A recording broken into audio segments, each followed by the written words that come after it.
Hello, Abraham. My understanding of your teachings is that thought stimulates vibrations, which stimulates emotion, which stimulates... The thought is vibration. Okay. Which stimulates thought again. Okay. And you said that creation requires no action and that the evidence will reveal itself. So here's my question. That's mostly right. Thought and vibration are one and the same.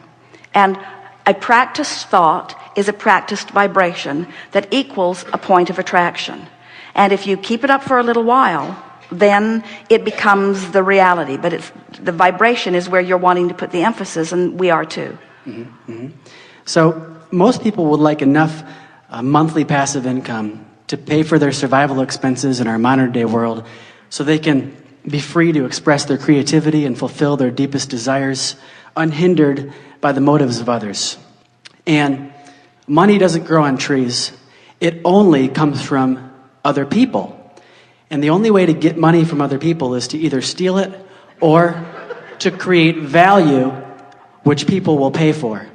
So, if people just sit on the couch thinking about what they desire, the money, and asking for the money, and giving off the vibrations, and feeling the emotion of receiving that money, that which they ask for, but they take no action to create any value which people will pay for, then how is their income and money just going to come to them if they take no action? Well, the flawed premises that you just spewed are abundant there.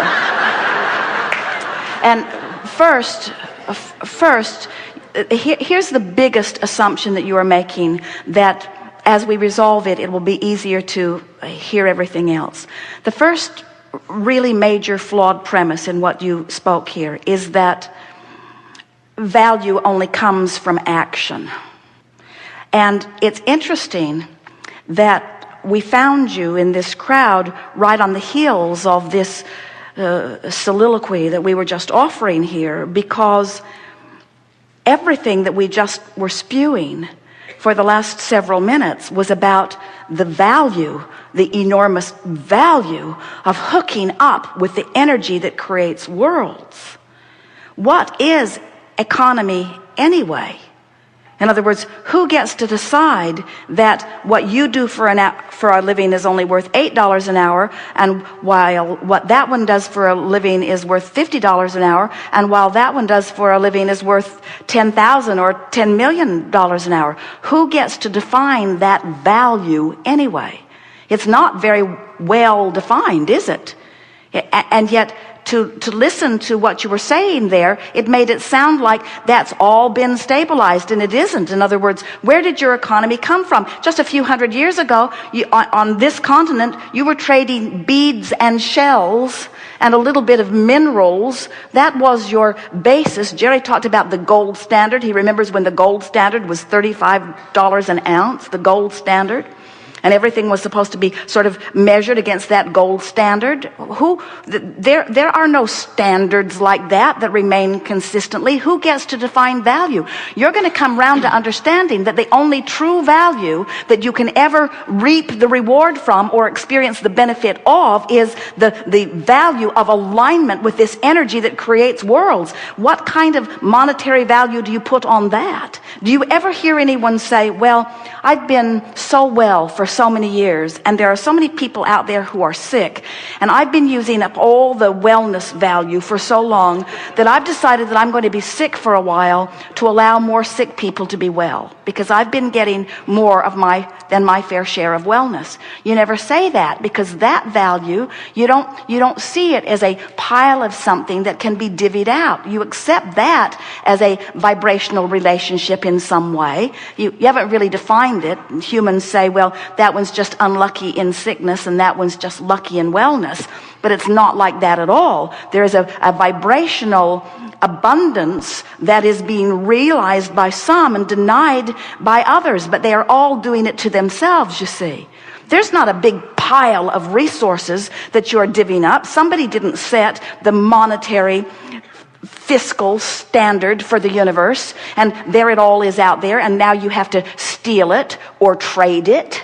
That is so old news This is a vibrational reality that you are moving into, and it is thought and alignment. Who do you think was paid for this earth that is now congealed and spinning in its orbit? Who was paid for that? Who scraped that value together, and who was paid for it, and who tends for it in its orbit? In other words, there are so many things that you can't begin to explain through a platform like the one that you just presented to us here. And that platform is not serving anyone at all, you see. So now, we get while you got, in other words, this is common wisdom. In other words, there isn't anything that you said. You didn't just make it up. A whole lot of people believe that. But now, read it to us again, and we're going to pick it apart line by line so that you can feel what we're getting at. Just start again. Okay. My understanding of your teachings is that thought stimulates vibrations. All right, so now we've amended that. Thought and vibration. Thought is vibration. And law of attraction brings more thought to it. So when I think this thought and I hold the frequency of it for as little as 17 seconds, another thought like it is going to join it. And you're calling that stimulation of thought. And we say yes. When you keep a vibration going, law of attraction is going to make it bigger and bigger and bigger. Whether it's something wanted or unwanted, it will get bigger by focus to it. And so you don't have to do anything. You can just sit there and sit in a chair and focus like this. And money's going to come. But wait. Don't get there too soon. Focus, but focus is doing something. Focus is harnessing the energy that creates worlds. In other words, that's like saying, you don't have to do anything. You just have to focus. And then the world will come into being. Somebody did something. Somebody did something. Somebody focused. Focus has value. Continue. Okay. So, in other words, can you get what we're getting at? Don't discount. You're saying, I'm just going to sit and do nothing. Well, focusing. You can sit and focus out of the vortex and your life won't change at all. You can sit and focus in the vortex and your life will change magnificently. So focus can mean physically doing something with your hands and with your, moving around, right? It doesn't just mean do nothing. The power of your mind is the only power that matters, and all the other stuff you do is just for the pleasure of enhancing what you've really done with your mind, and all the real power is the focus. And for you to call that nothing could not be further from accurate. Okay. We are enjoying this. We want you to enjoy it too. I'm loving it. Very much enjoying it. Okay, so continuing, most people would like enough passive income because we live in a modern day world. All right, so passive income means, this is our interpretation of passive income. We agree that everyone would like it, and here's what it is. Passive income is alignment with my vortex with such consistency that the abundance that I seek is bucking no resistance current at all. So it's flowing effortlessly into my experience.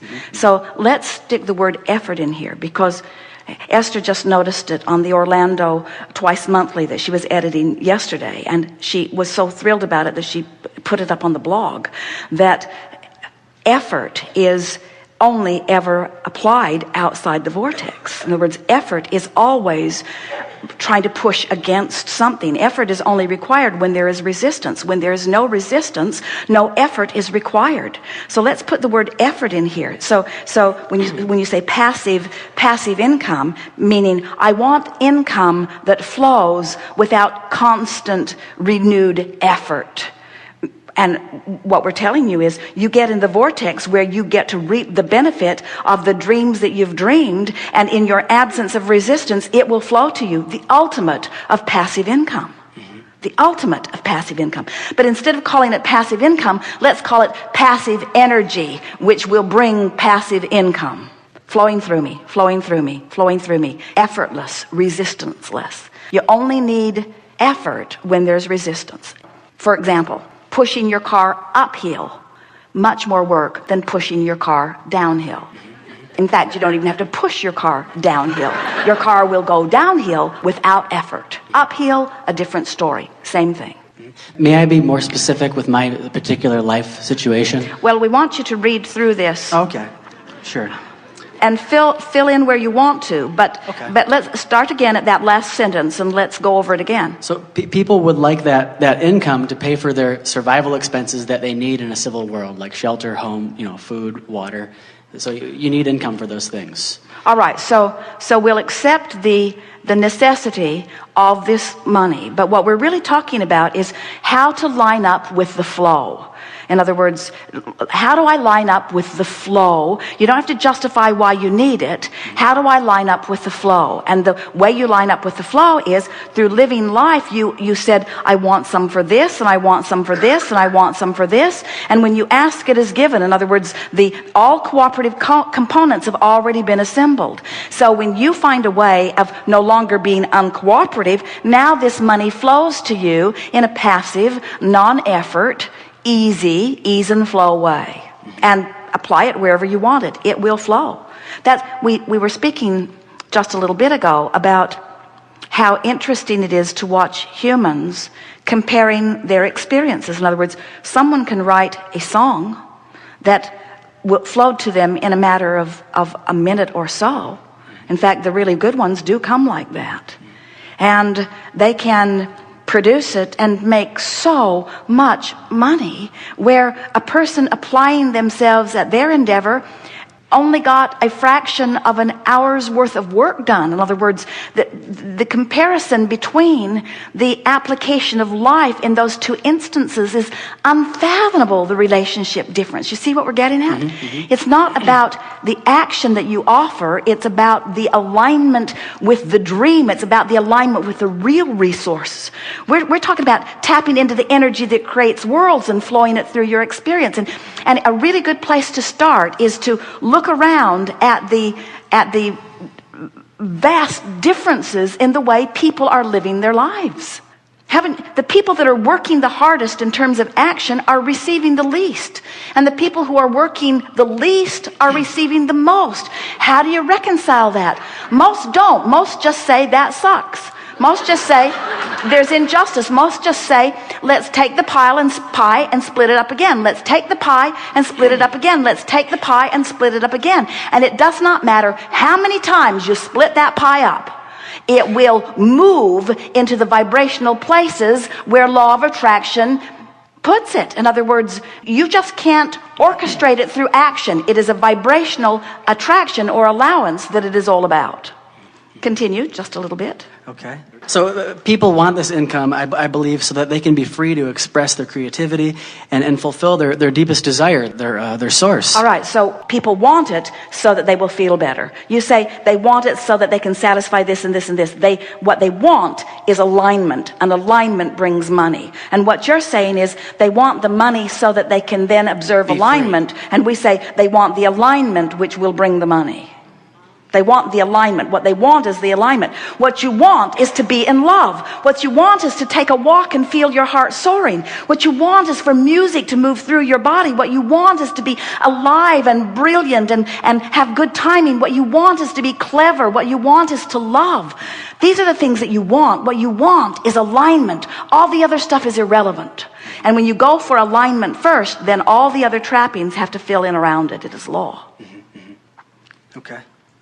So the point of the whole entire question is just simply trying to understand how you can create what you desire without taking physical action. And what we're saying is you've already created it with all that you've been living, and it's waiting for you, offering a signal, and all you have to do is hone in on that signal. And you can tell when you're honing in because you're feeling better, and you can tell when you're getting closer because you're feeling lighter, and you can tell when you've really honed in because you believe, and you can tell when you consistently honed in because you just know life is good, and you just know you're stable, and you just expect it to be good. And now you're moving through life doing the action which is delicious, doing the action that supports your knowledge of well-being.